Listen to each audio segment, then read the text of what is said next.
Hello! In this session, I'll define transit-oriented development, unpacking its core functions. We will look at the different features of TOD through the perspective of families whose well-being relies on quality urban environments. You will also learn about the TOD Standard, which is a comprehensive tool that cities can use to create healthier and more accessible environments for families and all citizens. Transit-oriented development is a way of creating inclusive, walkable, vibrant, and what is more important, healthy cities for everyone. It is a way of planning and designing cities and neighborhoods where amenities, services, and employment can be easily accessed within a short journey on foot, on a bike, or a quick ride on the public transport. Public transport is the lifeline of urban development, economic activity, and daily needs in the city. It also spurs local activities and employment that can be easily reached by public transport or walking and cycling, because investment in transit also encourages investment in public realm and stimulates local activity. So vibrant activities, diverse services, open spaces, and employment opportunities that evolve around public transport systems in turn can support its ridership and quality of service. It is a win-win situation for people and the cities. On the flip side, as we learned in the session on walking and cycling, the car-dominated cities focus more on car infrastructure investments rather than sustainable transport modes. So in areas lacking public transport service, we will most likely see absence of pedestrian and bicycle-friendly streets. So for TOD to happen, we need first and foremost public transport service supported by walking and cycling.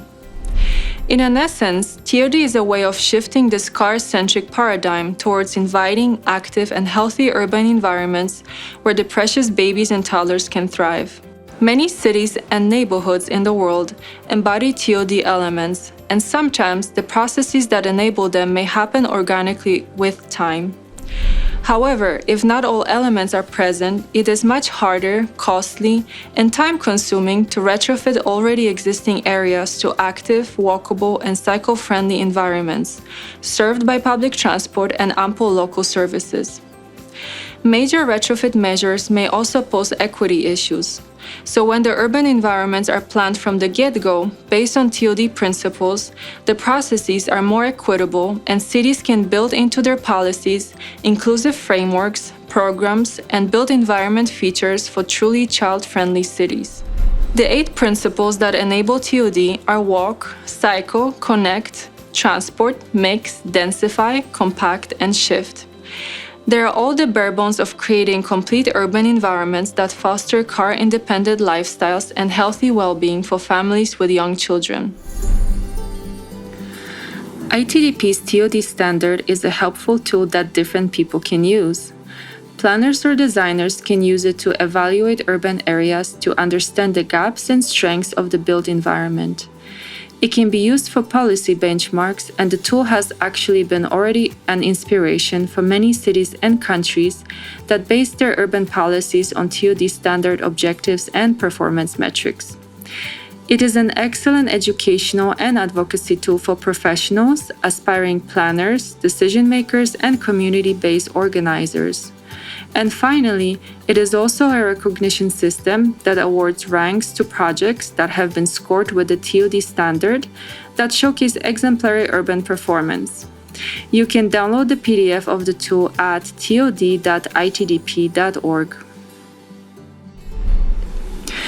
The TOD standard framework elaborates on the 8 core principles I mentioned with their performance objectives and measurable metrics. There are 25 metrics in total, and each is given criteria, ways to measure, and a point system that is easy to follow. The PDF version of the tool also has a handy scorecard. You can also visit the tod.itdp.org and scroll down through different informative pages. You can browse through the framework page, which is organized based on the 8 TOD principles. Then you can read about the performance objectives and the metrics and their criteria through the lens of caregivers and their babies and toddlers to see how each attribute relates to their needs. Let me also tell you more about these attributes, interchangeably also called metrics in this tool. The principal walk is the foundational element and feature of TOD. As I mentioned earlier, walkability needs to be enabled by adequate pedestrian infrastructure, including wide, protected, and shaded walkways and demarcated, universally accessible crosswalks. The street frontage activities increase street vibrancy and allow for visual connection with the inside activity for increased personal security and more pleasant journey. Cycle is another core feature of TOD, but for cycling to happen, cities need to plan adequate and protected cycling infrastructure, create continuous cycle networks, and provide bike parking at transit stops and key child-oriented services, and increase access to bikes through bike share and programs. Connectivity is a characteristic of cycle and pedestrian-friendly urban development. The simplest proxy for connectivity is the size of the city blocks and frequent, demarcated pedestrian crosswalks. Mix, enabled by land use planning, is a prominent feature of TOD, fostering mixing of activities and people, and matching people with employment and inclusive housing opportunities and local services. When the neighborhood has diverse land uses, caregivers are more likely to find the goods and services for their babies and toddlers locally, without the need to travel far. Inclusive TOD also considers pre-existing residents and local businesses and advocates for no displacement measures. It is a key aspect of equitable retrofit efforts for areas that develop without TOD policies. Principle Densify reinforces that for TOD, both residential and non-residential densities are needed. They should be planned together to help support public transport, local services, and public space activity. Single-use development has myriads of negative impacts on people, cities, and the environment. Principle Compact is the embodiment of TOD. Compactness relies on development in existing urban area through infill, brownfield development, or adding density. Greenfield development further exacerbates sprawl.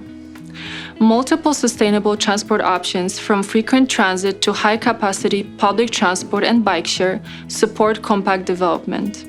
Multiple sustainable transport options, from frequent transit to high-capacity public transport and bike share, support compact development. Shift principle is a supportive feature of TOD. When all other principles are implemented, trips done by cars are reduced. Car space can be therefore reduced and utilized for sustainable travel options, community activities, and play. Car space that can be reduced includes off-street parking, active driveways, and overall roadway space area dedicated to cars. Shift should also be implemented to help curb the car space and help TOD leverage the public transport use and better utilization of development area. TOD has been branded as complete or 15 and 20-minute neighborhoods or cities. All are great ways to define TOD, as long as they include public transport to connect to the rest of the city. The presented elements are the bare bones of TOD. For truly child-responsive TOD, we need to think about proximity to services, stimulating environments, and mobility considerations for babies, toddlers, and caregivers discussed in previous sessions. I invite you to visit the tod.itdp.org website to learn more about TOD and ITDP's TOD Standard that includes the framework built around the presented TOD principles.